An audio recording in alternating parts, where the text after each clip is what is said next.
Welcome to Jyothi specials. ఇవాళ గాజర్ గాని carrot గాని దాంతో పచ్చడి చేస్తున్నానండి. దీన్ని గాజర్ అంటారు. రెడ్డిగా వస్తాయి కదా ఇప్పుడు చలికాలంలో. మనకి కూరల్లో కట్టే వేస్తే పక్కకి పెట్టేస్తూ ఉంటారు చాలా మంది. ఇది పచ్చడి చేసుకుందామండి. దీనికి ఏంటంటే ఇలాగ పీల్ చేసుకుని ఇలాగ మొత్తం తొక్క అంతా తీసేసుకుని ఇలాగ మధ్యలోని ఇలాగ వైట్ గా వస్తుంది.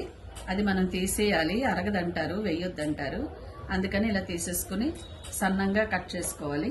తర్వాత అందులో వేసేవన్నీ మీకు మళ్ళీ చూపిస్తాను. గాజర్ పచ్చడికి అండి కావాల్సిన పదార్థాలు ఇలాగా సన్నంగా ముక్కలు తరుక్కున్నాం.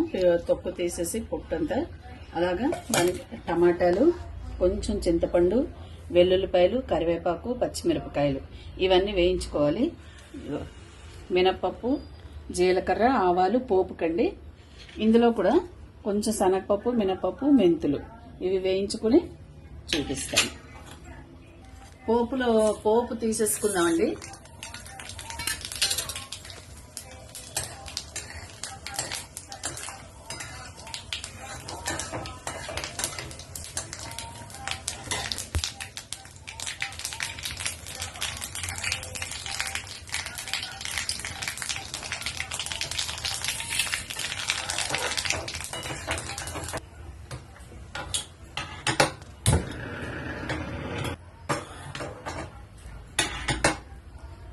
నూనె వేసుకుందాం ఇవన్నీ వేగడానికి.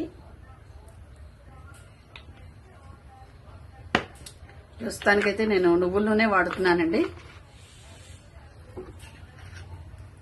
శనగపప్పు, మినపప్పు, మెంతులు,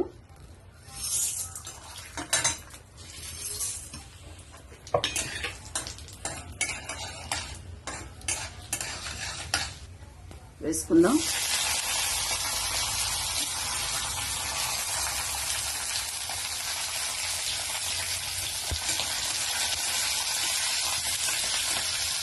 ఇలాగా కొంచెం వేసుకున్నాక టమాటాలు వేసుకుందాం.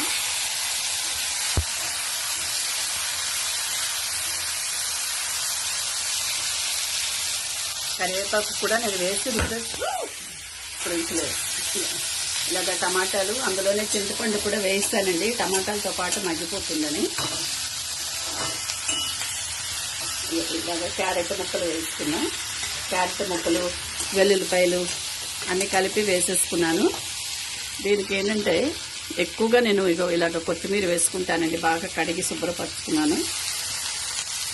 ఇలాగ కొత్తిమీర వేసుకున్నాను. దీనికి సరిపోయినంత ఉప్పు కూడా వేసేసుకున్నానండి.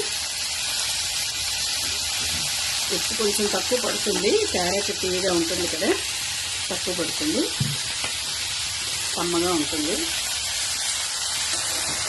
ఇది మూత పెట్టేస్తాను. ఎక్కువ మగ్గిపోక్కర్లేదు, వేగిపోక్కర్లేదండి. జస్ట్ ముక్క ఇలాగా మెత్తబడితే చాలండి. ఒక 2-3 నిమిషాల్లో మెత్తబడిపోతుంది. అయిపోయాక మనం మిక్సీలోనే వేసుకుని రుబ్బేసుకోవాలి. ఇలా చల్లారిపోయింది. ఇలా చల్లారిపోయాక మిక్సీలో వేసుకుని కొత్తిమీర అవి బాగా వేస్తానండి నేను. ఇది ఏంటంటే వెల్లుల్లిపాయలు వేసుకున్నాం కనుక ఇంగు వేయక్కర్లేదు. మనం నిషేధం ఉన్న రోజులు వెల్లుల్లిపాయలు తిననప్పుడు అల్లం మన ఇంగువ వేసుకోవాలి పోపులో. నేను ఈసారి ఇంగువ వేసుకోకుండా వెల్లుల్లిపాయలు వేసుకున్నాను. ఇప్పుడు మిక్సీ చేసుకుందాం. కొంచెం కచ్చా పచ్చగానే రుబ్బుకోవాలండి, మెత్తగా కాకుండా కొంచెం.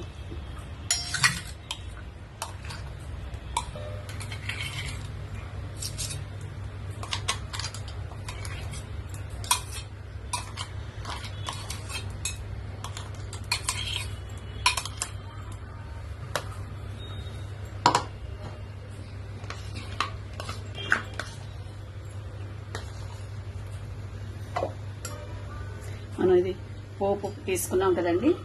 మినపప్పు, ఆవాలు, జీలకర్ర పోపులాగా కలిపేద్దాం. ఇది చాలా హెల్దీ అండి, చాలా టేస్ట్గా కూడా ఉంటుంది. మనం దోశలు, ఇడ్లీలోకి, అన్నంలోకి అన్నిట్లోకి కూడా చాలా బాగుంటుంది. ఇలా ఎప్పటికప్పుడు మనం కాయగూరలతోటి ఇలా పచ్చళ్ళు చేసుకుంటే చాలా బాగుంటుందండి. క్యారెట్ పచ్చడి రెడీ. అందరూ ఇలా చేసుకోండి. నచ్చితే సబ్స్క్రైబ్ చేయండి, లైక్ చేయండి. Thank you.